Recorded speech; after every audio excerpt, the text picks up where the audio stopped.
Bonjour, je suis Mathieu Claveau, je vais vous présenter le classe 40 Prendre la mer, agir pour la forêt et vous expliquer un peu comment on vit à bord pendant cette route du Rhum sur environ 20 jours. Là c'est là où je dors, donc avec un pouf à billes pour pouvoir bien se caler. Et puis il faut imaginer que le bateau il bouge tout le temps sous pilote automatique. Et après, si en cas d'urgence, hop, je peux me réveiller rapidement et sortir très rapidement dehors, vérifier que tout aille bien. Là c'est la cuisine, donc une bouilloire ultra light, petit réchaud de camping. Et après on peut faire chauffer de l'eau. Voilà. Et après quand c'est chaud, on la verse dans notre sachet lyophilisé. Donc là c'est la table à cartes, c'est là où il y a tout l'ordinateur avec les données du pilote automatique. Ça permet de faire notre navigation. On voit les courants, les fichiers météorologiques. Fichiers météorologiques qu'on télécharge avec le téléphone satellite. Donc ça nous permet de rester connectés et de vous envoyer aussi des vidéos.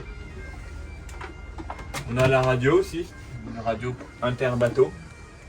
Et là on a le réveil qui permet de se réveiller. Donc là c'est calé sur 22 minutes avec une sonnerie très très forte pour se réveiller même si on est fatigué.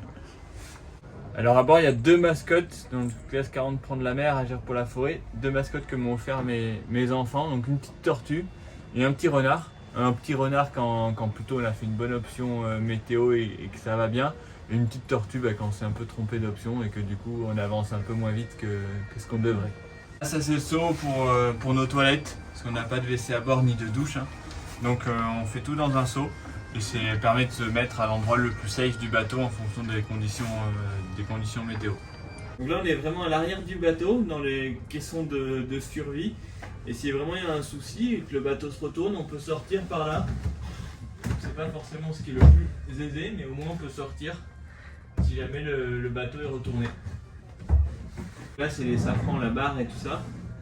Et là il y a deux vérins des pilotes automatiques qui barrent quand on est en train de dormir. Donc là on a des sachets journaliers que j'ai préparés avec mes enfants. Et donc là un petit Kit Kat quand même, parce qu'il faut quand même pas oublier de se faire plaisir. Et donc ça sera le jour 1. Et donc pour midi ça sera du poulet chicken masala. Aussi l'espace intérieur du bateau, alors c'est pas très grand.